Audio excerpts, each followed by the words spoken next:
bandi awa boye nayebi te esika bozwami na bisika misala bakolege na bino ya bamindele est-ce que bayebi oyo ezali na kati mitu na bino? Je ne pense pas, mais ezali esengo. Il faut te mettre les choses na table toluka ete ke makambo nyonso tu tozolobela awa esala impact pe idéologie na kati ya société na biso wana nde tokozwa lipanda na biso.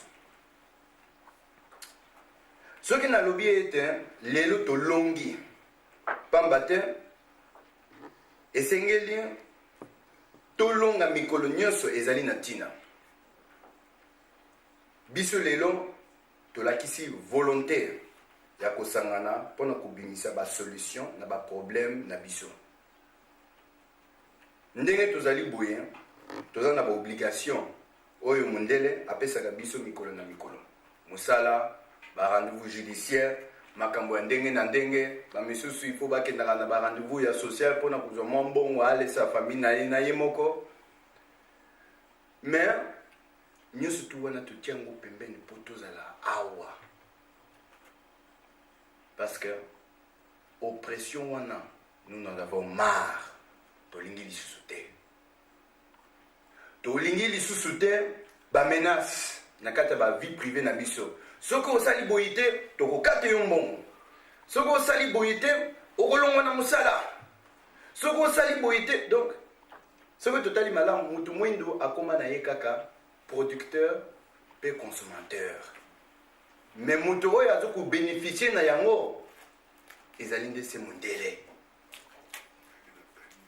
Biso tozo bénéficier na eloko moko te. Eloko nini tozo bénéficier? Kolata sapato, ba voiture. Est-ce que wana biza biloko itikala kalibela? Eza ba biloko moko eye lelo lobi ekufi ebungi.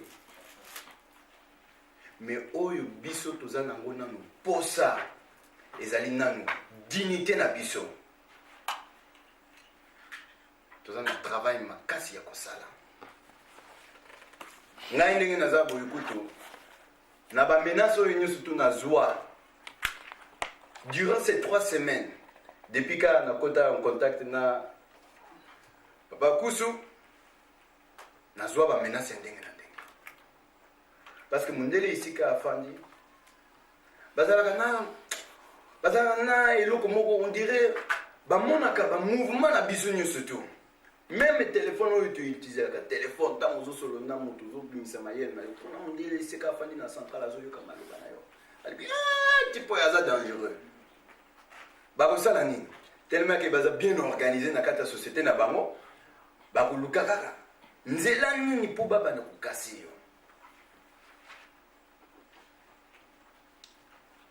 Eza kaka na nzela moko oyo mondela akokasi biso ezali poche. Soki mondela akangi robinet wana ya mbongo me awa okosa sortir te. Yango nde nalobaka mbala na mbala toza na kati ya prison. Tokanisa te ndenge tofandi na bamboka ya Europe toza libre. To plutôt toza indépendant. Non, toza indépendant te. L'homme est indépendant s'il exerce ses serments pour ses propres intérêts et non pour les intérêts de l'autre.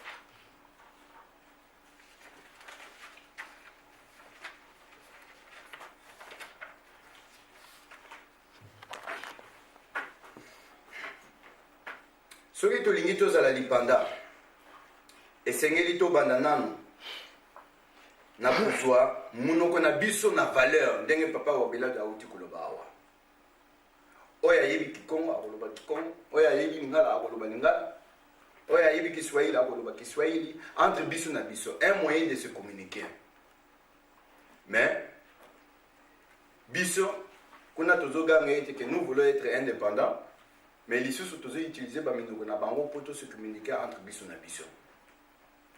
Toyeba nanu sens ya indépendance oyo biso tozoluka.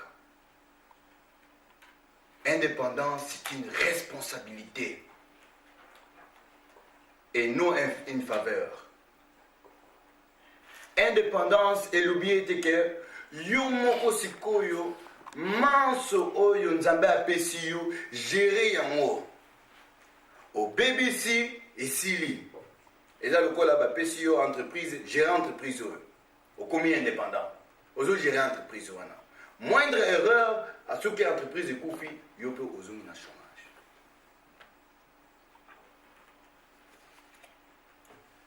Na yango tozwa minoko na biso en valeur toloba non na monoko ya français oyo ezali moteur de l'esprit de l'orgueil parce que moto ntango akoloba français wana ye wana zo ye wana moi je parle bien français moi mais le poso oyo eza ya mwindo mais yo ozotutela motolo ondire kutu ya yo mais nano namona motu te ke azoloba lingala alobi ete ke nga nayebi koloba lingala mais tomonaka kaka même na batélévision bainterview tosalaka kaka na français. Il faut toloba non tolongola nano oyo etali français entre biso na biso toloba non na monoko ya anglais ezali moteur ya esprit brutal parce que mingi même soki totali ba nigérien balinga mingi koloba anglais to ba ghanéen mais ce sont déjà quand même très brutaux mais quand pour toucher au moment on a envoyé un esprit à mabe c'est-à-dire ba langue wana européenne ezoko influencer ba esprit na biso oyi ezosala ete ke tokoka kozwa bavi na biso en charge te ni awa ni na mboka.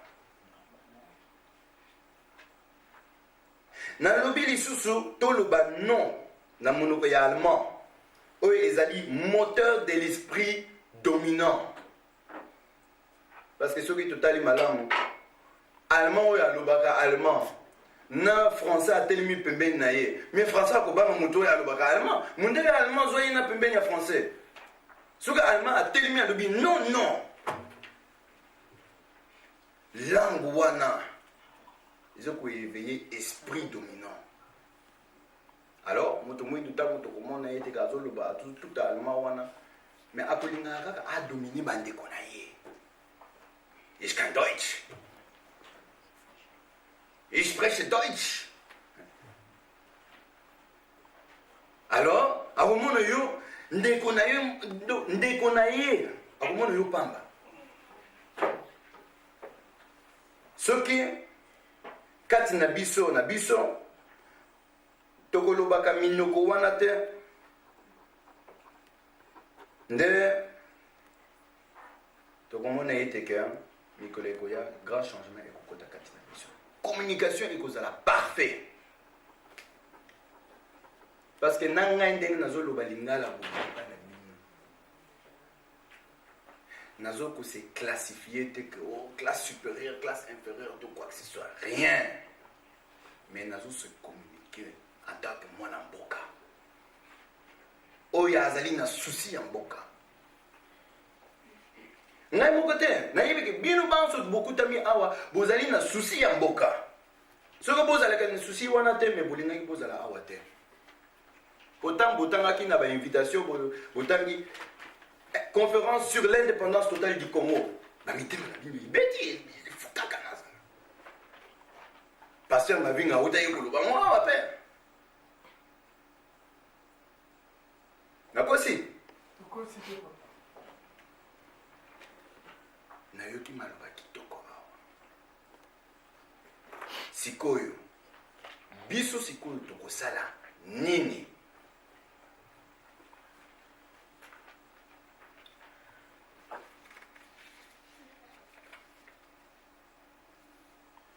yango wana liboso toloba ete tolingi tozala na kati ya lipanda na biso esengeli toyeba tozali banani po ete tosala mosala ya tata nzambe na botongi ya bokonzi na ye kati ya Afrique précisément kati na Congo parce que soki biso ndenge tofandi boye tomiyebi te ebongo sikoyo ndenge nini oyeba ete ke ngai mosala tata nzambe apesa ngai na kati ya mokili ezali oyo Metango mususu kutu okobana kolinga ete ke obotela musala ya moninga eloko ezokotisa division mpe haine kati ya communauté na biso. Tozomona yango meme na baparlement mpona na mboka na biso na gouvernement. Yo bapesi yo poste oyo me olingi kaka otya mutu na poste ya moninga. Na baélection awa tozomona bamakambo ya ndenge na ndenge mpona nini nzambe aponi moto me yo kuna lisusu olingi obotola yango olobi yango ngai nalingi senge mpe atata nzambe apesi yo alakisa yo oza nani mpo osala mosala oyo bapesi yo oto oyo batindelaki yo na kati ya mokili elongo nini ezangi yango wana nalobaki ete ke mpo tozala indépendant mpe tomérite yango na kati ya mokili oyo esengeli nano toyeba tozali banani.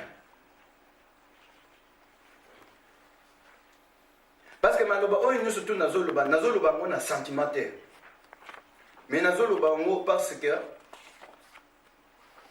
décision oyo ngai nayelaki na kati ya conférence oyo ezalaki tout justement na rappele bino moment nini d'urgence tokomi nango mpo topase en action. Eza lisusu te ke toye koparticipe na conférence tolobi esili ntango moto akozonga na ndako na ye ale abandi kosokipe na makambo oyo ya ye toaboutir na eloko moko te. Biso ntango tokosalaka baconférence soki totali baconférence ya bamindele soki bafandi basololi mbala moko balobi bon tokangi likambo oyo bon yo mosala na yo oyo yo mosala na yo oyo yo mosala na yo oyo ale tosangisa baforce na biso ale toaboutir makambo na biso. C'est comme ça. Mais ba conférence na biso ba congolais to mona ngo awa bisika na bisika ezaka mingi tokutani to sololi kaka pour le plaisir to bimisi mo ba mayele na biso ya ba recherche oyo tuuti ko sala na ba livre ba nini allez ba moko siko to lobi ete ke to sali conférence et loko nini to aboutir.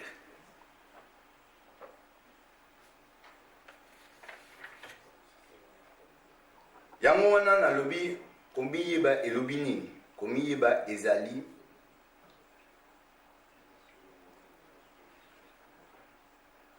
d'abord sambela bondela senge pa tata nzambe yonde ozali commune na ngai spirituelle commune ya leta oyo te mais commune na ngai spirituelle pesa ngai carte d'identité na ngai naza na koposa mpona bana kosala mosala. Parce que même na mokili oyo tozo ndenge toza na kati ya mokili oyo yo mpo okende kozwa mosala il faut nano ozala na carte d'identité soki oza na carte d'identité te est ce que bakopesa yo mosala nani déjà esa azwa déjà mosala awa sa carte d'identité lobaki bamisala ya mayuya wana mais mosala mpenza ke contrat indéterminé sa carte d'identité nani moto azwa yango déjà. Nzambe azali nzambe ya ordre ndenge tomonaka organisation ezoleka awa ndenge mpe nzambe aorganizaka oyo ya ye oyo nyonso to tozomona awa c'est une photocopie un peu modifiée pour exploiter son prochain mais epai ya nzambe il n'y a pas exploité son prochain epai ya nzambe seul Dieu reste le maître des maîtres kaka nzambe pamba ye nde mokonzi ya bakonzi ata baponi yo chef coutumier ya village oyo oza mokonzi te ozali responsable tata ya bana kengela bana parce que mokonzi oyo akozalaka toujours na dernier mot ezali kaka tata nzambe biso de relation wana entre biso bato na nzambe ekatana yango wana tomonaka ete ke même sur le plan politique même sur le plan spirituel plan scientifique tokendeka liboso te quelque part totournaka kaka en rond. Pourquoi? Tokonsultaka nzambe te nzambe olobi nini nasepelaki na intervention ya papa wabilada avant abanda akonsulte nano tata nzambe alobi tata nzambe ngai siko naza awa yo nde yaka koassiste likambo oyo nazoloba ezali très sérieux.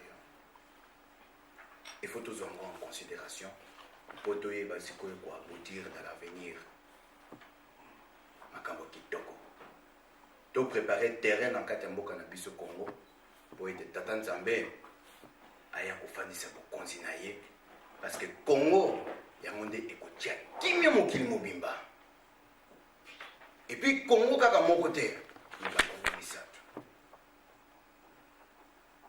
ngai père na nga mokolo mosusu atuni ngai mwana mais yo ndenge nini ozokota bamakambo ya baconférence baréunion politique makambo ya ndenge na ndenge donc ozobebisa banere na yo pamba mutu mwinda alingaka kobonga te ozokende koswana ntango mosusu boke na réunion bozoswana entre bino na bino bokobima vide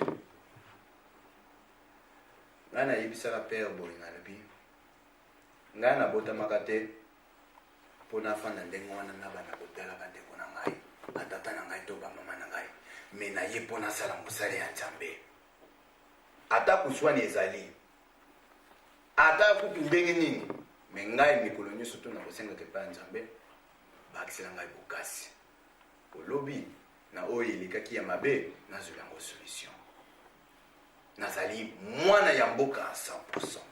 Nalingi ekolo na ngai, nalingi mboka na ngai. Yango wana oyo nyonso tu ya mabe nakosupportaka yango. Na eliki ete ke lobi biso nyonso tu tokende liboso totonga Congo moko prospère, moko kitoko. Alors ndenge papa kusa uta ikuluba awa sacrifice. Les bénéfices de ces sacrifices. Ngai ndenge naza boye na yebi kutute na ndako kuna soki ba lettre déjà boni ekomi ngai kuna na boîte à lettres. Parce que depuis lobby du lundi nazalaki na ndako te. Jeudi, mardi, lobby mercredi. Nayebi banguna wana balingaki kutute ki ngai nazala awa. Et puis ngai na koloba ngo lelo poelele bango bayebi ngai pe na yebi bango.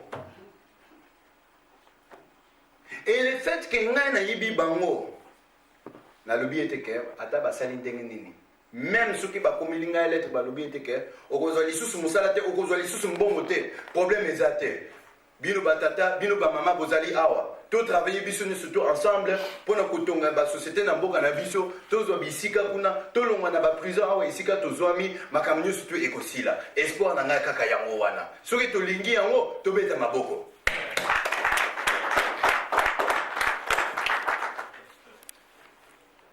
Yango wana nalobaka ete ke il y a trois sortes de sacrifices. Toza na sacrifice moko oyo ezali sacrifice pour na tata Nzambe. Ba jeûne, ba carême, 3 jours mabondeli ozobima te makambo ndenge na ndenge po ozala na parfaite communion entre yo na tata Nzambe. Na tina ndenge na kozwa sagesse pe koyiba identité na yo. Yango nde mingi bakotaka ba mabondeli ya ndenge wana. Sacrifice pour na tata Nzambe.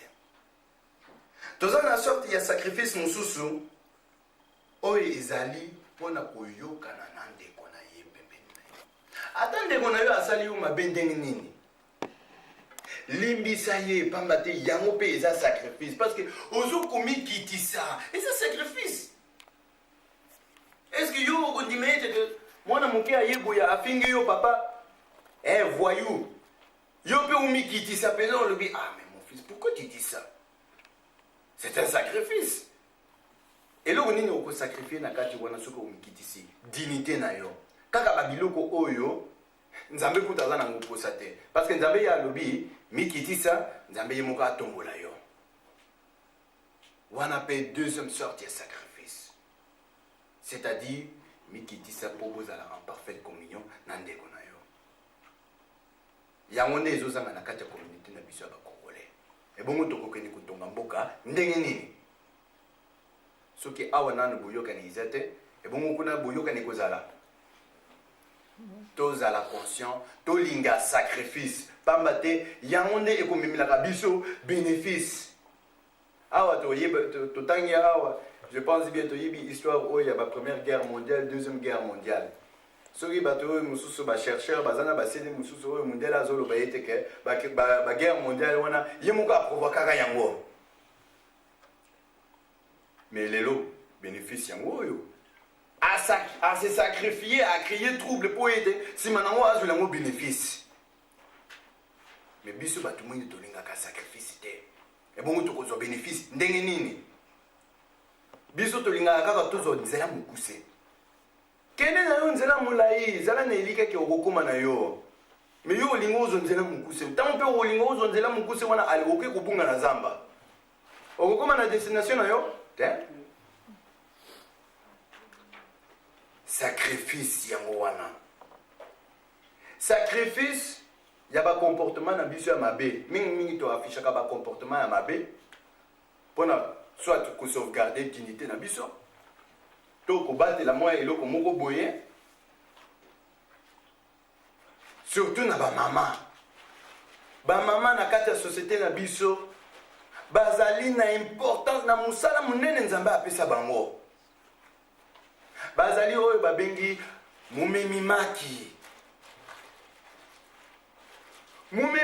abundaka te, mumemimaki aswanaka te. Mais yo mama congolaise na église okende koswana kobunda makofi yango wana. Yo mama congolaise okende na magasin okoki koyiba. Oh, koyiba. Yo mama congolaise olingi oyo banda ko exposer banzoto na yo. Surtout na ba internet. Mais comment? Or que boyebi te que vous avez na responsabilité munene pona indépendance na biso oyo to fandeli awa. Parce que ce qui peut ba mama ba continuer kaka na nzela wana et kozali la biso peut passer tozala na kati ya indépendance oyo biso tozoluka. Il faut to yeba ko assister ba mama, côté ya ba mama. Et c'était kaka que tout ça là que ba échange ya ba mayele na biso. Na yoki na noté mutalobi ete ke bon, ndenge za boye. Pona ba mama to lobi ndenge nini? Ba mama tozo bossa na bango mingi. Surtout ceux qui tofandi entre biso na biso, to bossa na ka bango mingi. Il faut to raisonner ka pena yango. Na oyo etali. En bref, sacrifice elobi ete kotika makambo oyo lingaka pona makambo oyo tokozalaka nango posa. Donc en français, c'est-à-dire sacrifier ses désirs pour ses besoins. Il y a deux grandes différences entre désir na besoin. Mais biso mingi to s'attachaka na désir, to lingaka to sacrifier ba désir. Alors, na woleka na dernier point. Na kati ya société na biso ndenge na utaye koloba na ebandeli mutu na mutu il faut amiyeba po ayiba musala nini tata nzambe atindili to mission nini tata nzambe atindili na kati mokili po to construire société na biso. Na kati ya communauté na biso ba congolais tozangi société. Tozangi ba institution oyo forte oyo ekoki ko se mesurer na ba institution internationale. Tozangi ba institution oyo to ba organisation ba ASBL ya makasi oyo eteke diaspora na kati ya poto awa ayibi eteke soki azwi problème moko boye akoni benga ndeko na ye moko congolais. Mais biso tokimaka kaka na bamindele. Même yo moko okomi maître omibengi pe maître naza maître. Mais bon yo oza maître osungaka bandeko na yo bakongole bakomi kuluka bakomi kuluka ba maître ya bamindele. Mais yo kuna congolais olobi ete oza maître. Il faut tout changer. Il faut tout zala uni moto na mosala na ye na kati union na biso. Eloko kaka moko oyo ezangi biso ezali une organisation unie et forte pour toute la diaspora et pour tout le peuple congolais. Oyo ekozala na mesure ya kokamba ba critères nyonso tu oyo ezoko encadrer ba vie sociale na biso pour to accomplir rêve oyo to tozoko rêver durant des années et des années l'indépendance totale. Batata, maman, j'ai fait appel à votre sagesse. Ezali mokola munene. Tolinga to sangana. Totia programme moko boye général. Ndenge nini tokoki ko atteindre bandeko misusu oyo bazoko vivre na ignorance. Topesa bango ba misala. Soki biso moko to s'organiser. De un jour tokozala pe indépendant. Lokola ba mindele bazali. Vive le Congo, vive le peuple congolais. Merci.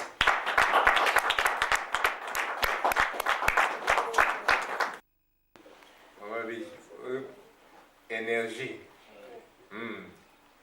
Énergie et jeunesse lumumbiste. Vraiment. Bon. Ndenge tolobaki tout passer donc symboliquement pour payer sa médaille na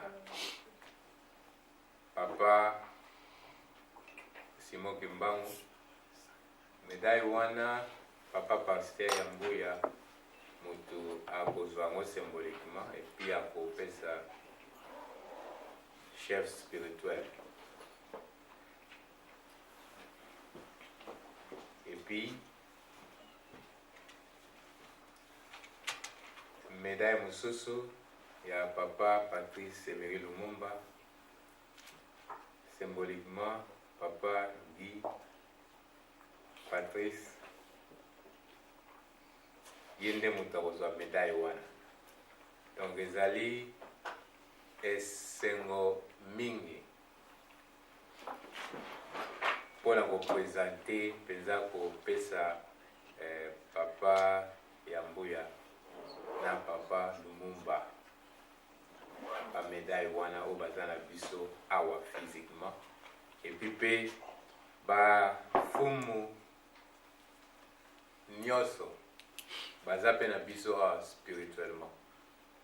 Yango na bane bande lisalo eza ya kotonda ti sikoyo naomona eumeli mwa mingi biso tozali tien ya kolemba mwa moke mais bango balembi te parce biso oza kolemba mpo toza na chair oyo mélange ya monde ya illusion na esprit. Bon, sikoyo tozali kopase na ma médaille maman Bombo, Chantal Bombo.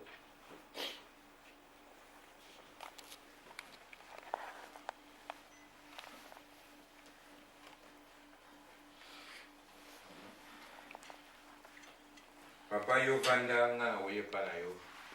Namoni taba rebelle eza pe sacrifice. Siko bénéfice na yo ndenge nego kaita babaki. Symboliquement yo muto ozonga.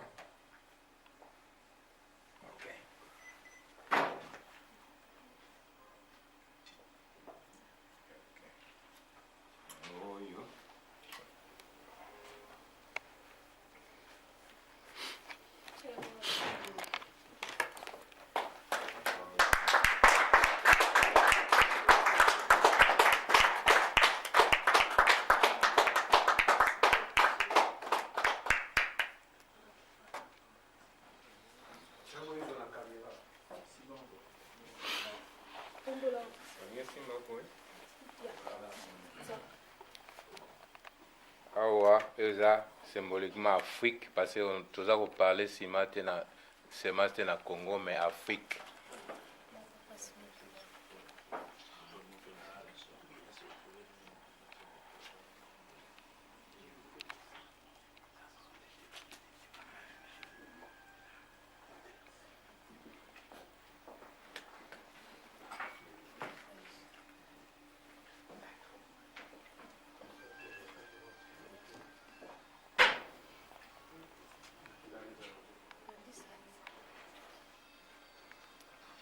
Ok. Bon, papa dit, papa Lumumba,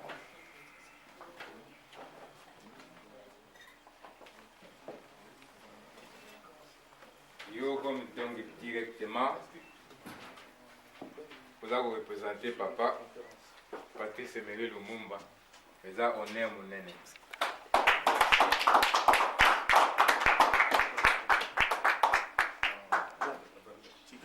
Un mot. Je dirais seulement, Tatananga Lobaki, il est né 50 ans trop tôt. Akufaki en 1961, 50 ans, Yamoto Kobina, 2011. Ouais. Et Dingi ko symboliser, dans mon coula lelo, toye à Berlin, ils appellent la titre au namona qui na journal moko allemand, pas commis Lumumba comme Zuruk. Ouais. Et Dingi Koloba, Lumumba revient. Revient, Zongi Lisusu. À Zongi Lisusu. Et c'est ainsi, la remercier remercier mesdames et kozala pour ngai mon côté et kozala en mémoire tant que sala moi mozolé na biso et za la contribution na bino oyo eko kota na kati ya mozolé wana. Et puis c'est aussi symboliquement à ce que nous n'avons jamais su comment notre père est mort. Au moins à mes enfants je peux leur dire voici ce sont tes parents congolais qui ont donné ceci pour votre grand-père. C'est-à-dire dans leur cœur, il est encore vivant. Mon ami, merci beaucoup.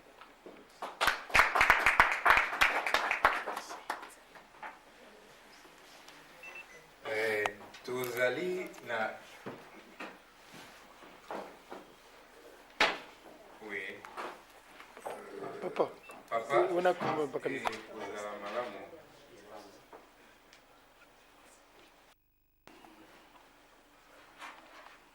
na kombo ya tata na mwana mpe na molongo santu mpe nalobi na kombo ya papa Simon Kimbangu Kiangani nasepeli kozwa na maboko na ngai medaille oyo bopusani mpo na ye ezali acte ya reconnaissance ya valeur spirituelle oyo bozali na yango na kombo na ye à transmettre souhait na bino avec toute fidélité et pas ya papa.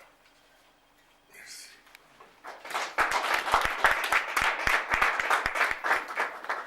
Papa telema na yo ndenge oza wa telema kokenda na mbango te omoni ndenge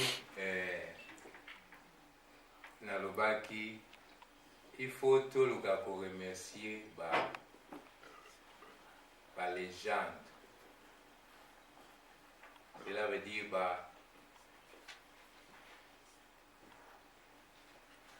bandeko ou bien papa na biso ou bien za kutu baleki ti l'air physiquement bazali présent na biso faut to reconnaître makamba sala papa ya mbuya ngata nayoka histoire ya papa ya mbuya oyo asala na pona mboka Congo. Oyebi biso na Congo nayokaka mingi tolobaka toujours makambo eza négatif ke congolais azali boye congolais azali photo bon congolais aza boye na mokili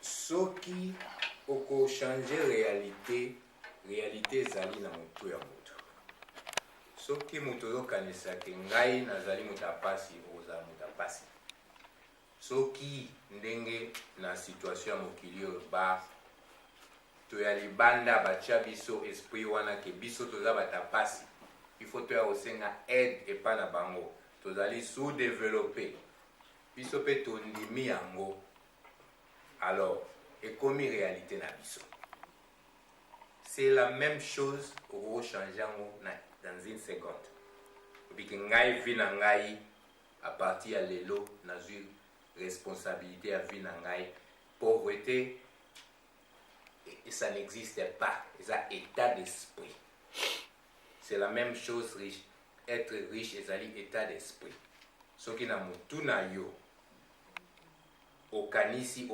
oyebi ke oza nga naza riche na koatteindre eloko bokoatteindre exactement oyo eza nango mposo atteindre pouvoir oyo créateur na biso apesa biso yango wana.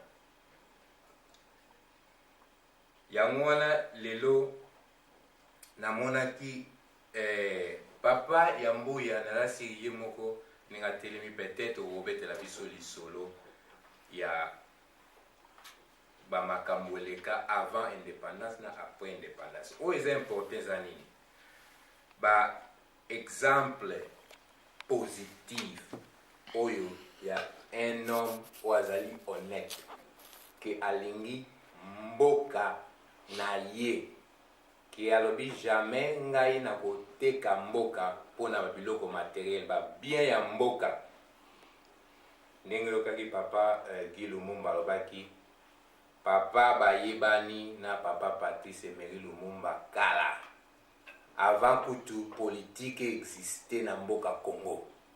Il n'y avait pas de politiciens na tango wana. Chef ya district babengo district il y a des bosso na mboka Congo. Commissaire de district exactement. Ça papa ya mbuya na mboka Congo. Et puis na ba banque moneno babando benga banque la banque d'Afrique belge belge d'Afrique des choses. On a haut fonctionnaire. Ouais. Na kati ya mboka Congo. Avant l'indépendance, avant le théâtre politique et banda. Papa. Donc exemple mo héroïque o ya sala ya mwana et puis c'est une idée que tiller tous motoza na biso nyonso za physiquement il faut qu'on reconnaître yango ba bien wana ezalaka te soki moto azali lisusu te physiquement après tokomoloba komoganga ye boye non papa oyeba yango te mama Chantal Mbombo oyo eza neti legend award donc légende vivant mpona koremercier yo na bacourage oyo yo moko obeta lisolo.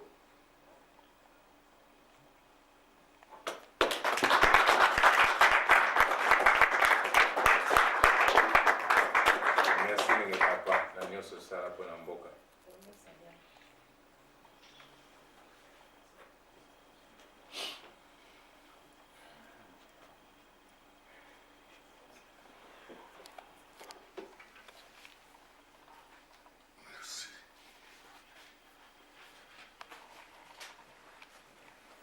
Bana na ngai peut-être nabaleke na ngai soki namoni ye nayebi age te mais soki namoni elongi na ye namoni elongi ya papa Paula me natali bamosusu mingi bazali bana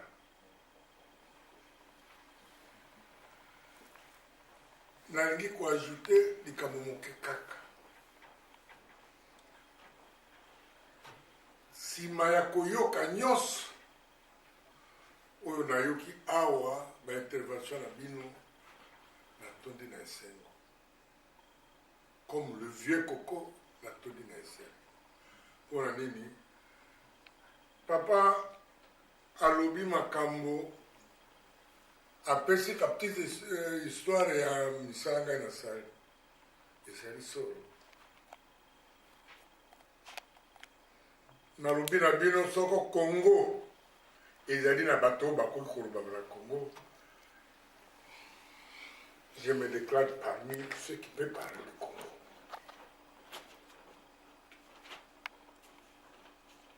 Parce que j'ai vécu, je suis né le 10 octobre 1930 à 4 heures du matin. Donc j'ai vécu. J'ai été à l'école, j'ai été formé par les protestants. À notre époque, il n'y avait pas de grandes écoles. Malheureusement, notre fête, c'était 4 années moyennes. Vous voyez que ce n'était même pas secondaire, il n'y avait pas. Mais nous avions reçu quand même une formation un peu plus accélérée que ce que vous avez reçu vous autres, avec vos universités. Parce que tout ça qui va clair, qui va dire, Nanga il a joué qui dit Bakou. Il y a pour les études aussi. Na sala qui na banque. Na senga qui va couper par correspondance. Il peut être une occasion pour bâtir la Belgique en 1956. S'il vous plaît, il n'y avait pas de plage. Il n'y avait pas beaucoup de Congolais ici, hein, en Europe. Et j'ai fait des petites études là-bas, des stages à la Banque Lambert, dans le Congo. Donc, il m'a poste mineur et encore papa lobby. J'étais fondé de pouvoir avant l'indépendance, s'il vous plaît. Bateau Bayebi, tout ça qui m'inquiétait. J'avais un ami depuis 1951 qui s'appelle Lumumba Patrice. Lumumba Emery Patrice. C'était mon grand ami. C'est toute une vie. Je ne sais pas. Si on peut faire le vrai inventaire des amis de Lumumba, je ne sais pas qui est-ce qu'on peut trouver comme moi encore dans la vie. J'ai été cofondateur de MNC avec Lumumba, avec Adoula, avec Kimbimbi, avec Iléo, avec Ngalula, avec Ngwenza, Lutula Joseph. Je travaillais avec ces hommes. Donc je suis parmi ceux qui ont fait la vraie politique de Congo. Et après,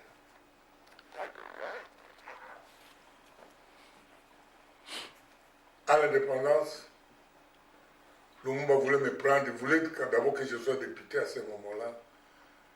Mon père n'était pas d'accord. Mon père, c'était un homme très religieux, un grand pasteur, qui était baptisé au deuxième baptême des protestants à l'Est. Donc, je dis bien deuxième baptême, parce qu'il est décédé à l'âge de 101 ans.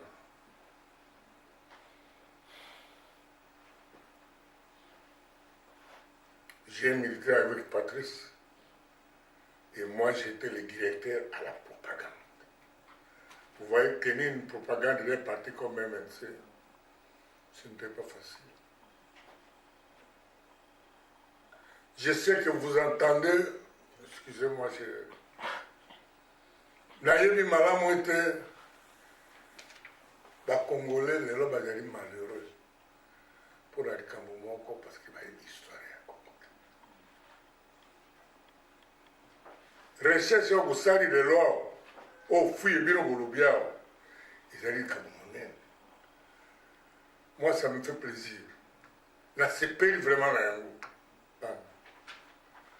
Parce que ce qu'on a lu, le tout colon.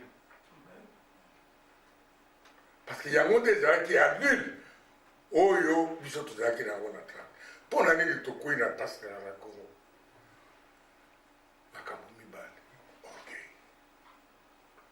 Et puis, formation spirituelle et église catholique. Sur la catholique, va dire, la lobby, la BBC, histoire de Nyos, va dire le Kouta, alors mon kiri kwe.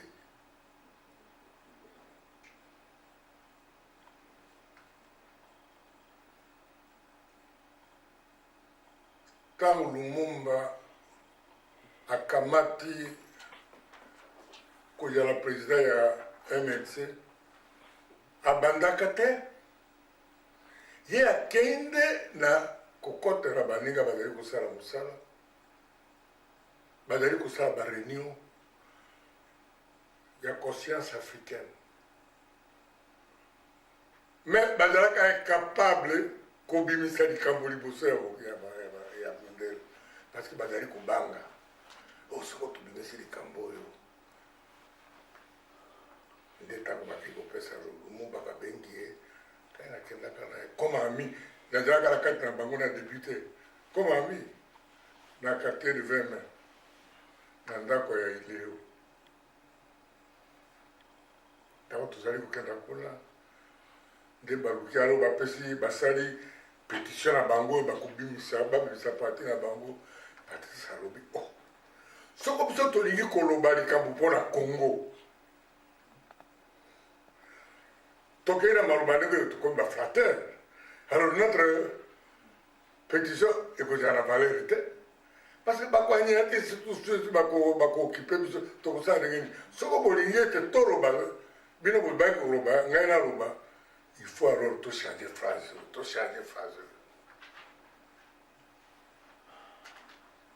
Asali yango, bandime. À ce moment-là, maintenant, la côte, tout ça, vote. Vote tout ça, batonyos. À part nani, il est où? A-t-il candidature à la secrétaire? Mais batonyos bazalaki kaka posé à côté de la président. Alors maintenant, Patrice voit ya Lutula, voit ya ye moko ngai navotaka te ntango yango nazalaki kaka moto azali nsima ya moninga. Patrice aleki président alors apesi abandi kotanga akomi célèbre. Qui est Lumumba? C'est un petit garçon de Watetela là-bas, qui n'a pas été à l'université, qui n'a même pas terminé le cours secondaire. Mais Nairobi n'a pas une force à Lumumba. Il y a eu le fallacieux au biso Toyoki na ya zali koluba ezali ya volonté ya kotanga. Lumumba zali kotambola. Soko amoni morceau ya papier na mabele akoki koleka te ata azali likolo ya velo na ye akiti na ramase. Soko omoni malete ya Lumumba etuni na bamorceau ya papier ya bajudo parce qu'il devait capter au moins 2-3 mots, nouveaux mots français par jour dans la volonté. Volonté, lokola tolobi awa soko tolingi likambo lokola papa alobi soko tolingi likambo yo ti motema na yo na koleka likambo okosala nini okolonga. Lelo Lumumba akomi soko alobi français me bauniversité bakoka te bakoka koloba français lokola Lumumba te. nalobi na bino ntango nini ngai na découvrir Lumumba na 1951 ngai nazali kotolongwi na match ya football. Ce n'est pas comme le petit a dit, mon fils a dit, que ça non, ce n'était pas Kisangani, c'était à Kindu. Comme moi, j'étais un des grands joueurs. Oh, j'étais vraiment un grand joueur. Et alors, Tobeti Bale Kalima contre Kindu, les catholiques baboyi ngai kobeta football parce que ngai nazalaka na obéissance protestant. On a Kindu soko ozali catholique te okoki kobeta football. Ntango esili tokei na mboka ngai moko namalaka te 3 goal parce que administrateur na curé père Raymond babundi na plaine pourtant match ebandi kaka bamarke biso 2 goal. Alors bato nyonso na plaine nyonso balobi oyo moto ya Kisangani oyo moto alongwi na Kisangani sika oyo moto ya Kisangani abeta babetisa ngai me mupa alobi yango akoki kobeta te me administrateur alobi yango ntango batie ngai na ba ngai naye kolongola ngai na plaine mupe me administrateur akamati kaka jonge esi ngai baliki bakabanda lisusu ala administrateur apusi mope akwei na bete alors kokotaka bochance bale yei na amorti bale bien na marki ba okomi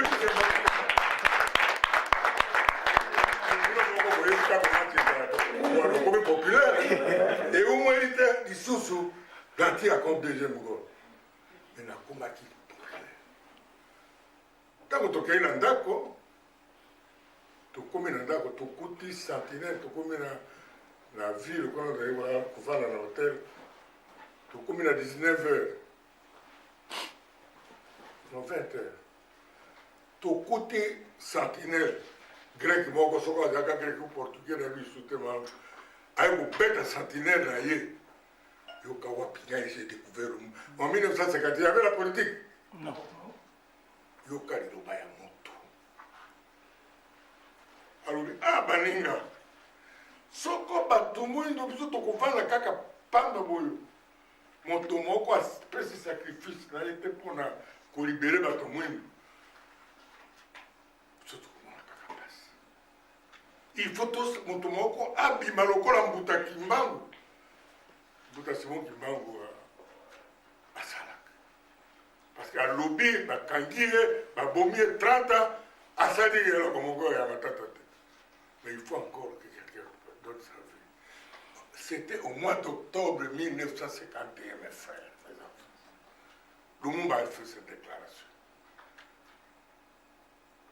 Et finalement, tout le monde a fait comme camarade japonais. Il y a son voiture. Au mois d'avril, le 4 avril 1951, 52. Donc, il y a un djungi qui s'en gagne. yoka tozali kotambola ntongo ntango nyonso bino moko boyebi soki oyo azali na voiture oyo azali na voiture te moto akokamata mosusu ocharge nani ya voiture donc tozali kotambola kotuna moya esika moko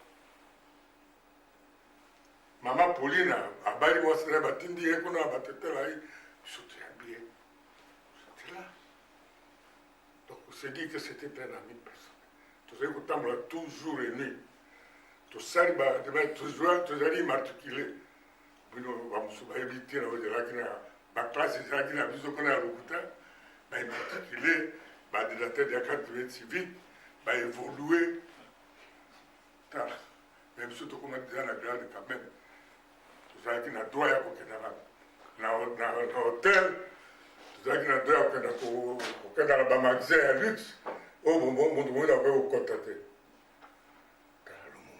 tosali politique togani baelema mpo na nini toyi kongo eyi kokufa parce que toutes les partis politiques na Congo il n'avait pas d'idéologie vraiment le seul parti ezalaki na idéologie ezali MN c'est parce que bazalaka na idéologie ya bango ya nationalisme Abako n'avait pas d'idéologie c'était un tribaliste Abako a dit que ça la politique n'avait pas la ville à Kinshasa. Là-bas, Congo. C'était un tribaliste. Tchombe a dit que ça la. D'ailleurs, Tchombe, quand on a 4 ans, il mourit à ta communauté. Il a dit qu'il a fabriqué quelques jours avant l'indépendance. Même le vieux Gizenga n'était pas un nationaliste, il n'était pas le Mumbès. C'était un fédéraliste, c'est ça. Mais nous l'avons récupéré seulement, je ne veux pas aller jusque-là. C'était à récupérer seulement pour essayer de forcer la force la nationaliste. Mais on a gagné les élections. Mais parce que Lumumba ne pouvait pas céder la valeur du Congo, la bommier. Vraiment, sauf les gens qui na Liège, démontre la PCA, DVD moko, avec moi, aïe, banque, bapesi, badari koloba. Banquette, tika même banquette parlementaire. Oh, badari pour expliquer alors exactement pourquoi est-ce qu'on avait tué le monde. J'ai toutes ces choses-là. Des paquets, des paquets. Dans l'angai, mon kilio, il y a aussi les gens, et les camomonènes. La tiki côté politique. Si la ligue coquette dans la ligue de je suis kimbangiste. Moi-même personnellement. Na c'est pas le quoi qu'a déclaration passage. Na c'est pas le quoi qu'a déclaration à pasteur non kimbangiste. Parce que moi aussi je suis pasteur. Et je suis même représentant légal premier suppléant dans l'église kimbangiste. Donc j'ai terminé tous les grands églises. Comme une plateforme. Mais vraiment, un pasteur qui n'est pas kimbangiste parle que Papa Simon Kimon. Quelle est la valeur de Papa Simon Kimon? Qui est Papa Simon Kimon? Un cultivateur là, comment on a un village. Parce que moi j'ai vu ce village depuis 1953, 54. J'étais encore jeune. Et c'est comme j'ai dit, je suis né au mois de 1930, c'est 9 ans après la production.